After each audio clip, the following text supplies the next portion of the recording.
Bem, após explicar a primeira questão que era mal interpretada, a segunda questão que o artigo apresenta é esta. As adaptações surgem em resposta a necessidades impostas pelo meio? Essa é uma boa questão. Em outras palavras, é possível que, devido a condições ambientais, um ser vivo possa alterar a sua estrutura corporal para poder se adaptar àquele ambiente? Essa visão a gente encontra em correntes religiosas intervencionistas e também em correntes evolutivas que adotam ideias lamarckistas, ou seja, conforme Lamarck pensava.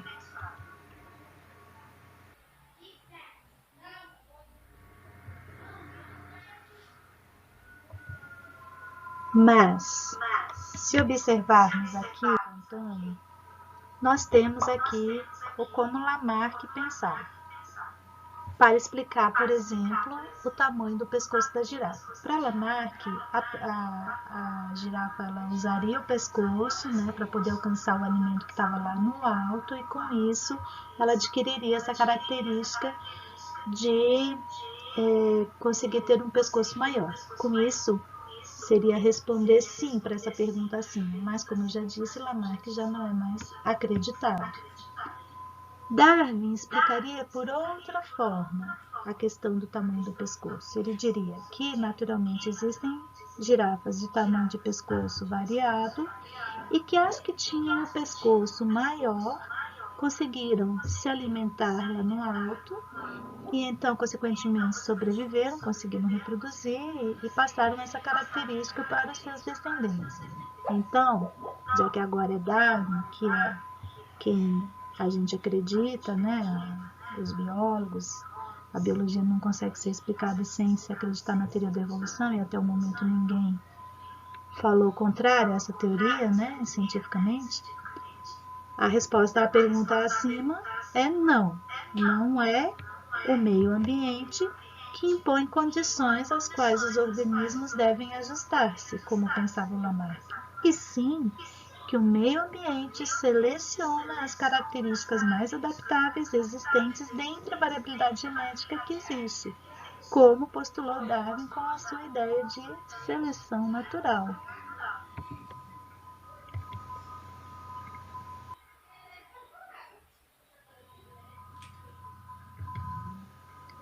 Assim, após os autores explicarem quais eram questões e conceitos da biologia, né, que tem a ver com a teoria da evolução e que eram mal interpretados, eles apresentaram então o questionário que eles usaram para verificar se alguns estudantes, como estudantes de ciências biológicas, de química e de letras, da licenciatura desses cursos, como eles pensavam a respeito desses conceitos. E aí a primeira questão apresentada foi essa. A evolução biológica resulta em aumento de complexidade dos organismos? Bem, as orientações para responder à pergunta eram: escreva C se você concorda, escreva CP se você concorda parcialmente, escreva D se você discorda e justifique, né? Muitos estudantes só colocaram se concordavam ou discordavam, mas não justificaram, e alguns sim. Bem, mas a respeito dessa primeira questão, depois de tudo que já foi apresentado aqui, é que a evolução biológica não necessariamente resulta em um aumento de complexidade dos organismos, apesar de que historicamente se percebeu que há um aumento da complexidade conforme a evolução foi ocorrendo, né? Porém, não necessariamente. Por quê? Porque uma mudança, uma característica que surja, não necessariamente pode levar a um aumento de complexidade de um ser, né? Pode ser que leve a uma estrutura que seja mais simples do que estruturas semelhantes anteriormente, por exemplo, né? Não é obrigatoriamente que leva a uma complexidade. Então, não há essa ideia de progresso, de melhoria, né? Nem de aumento de complexidade.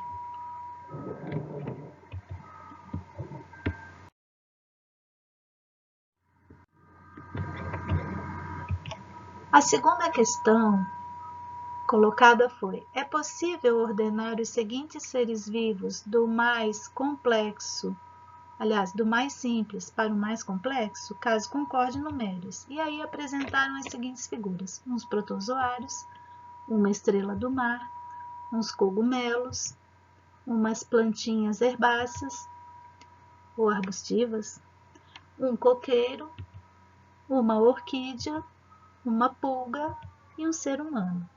Bom, se acabamos de dizer na primeira questão que não dá para pensar que a evolução leva sempre a um aumento da complexidade, se a gente concordar em numerar esses seres vivos, a gente vai estar concordando com essa questão do aumento progressivo de complexidade como algo evolutivo, e não faz sentido, né?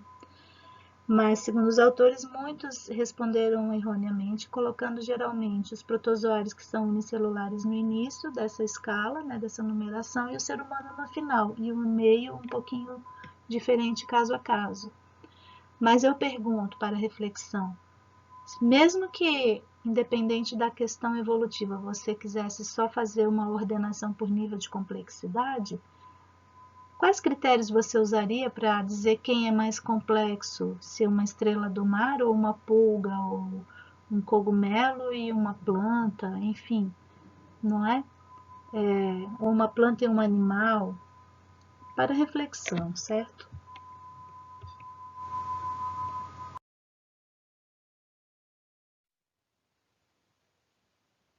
A terceira questão do questionário dizia: a evolução biológica resulta em organismos melhores e mais bem-sucedidos.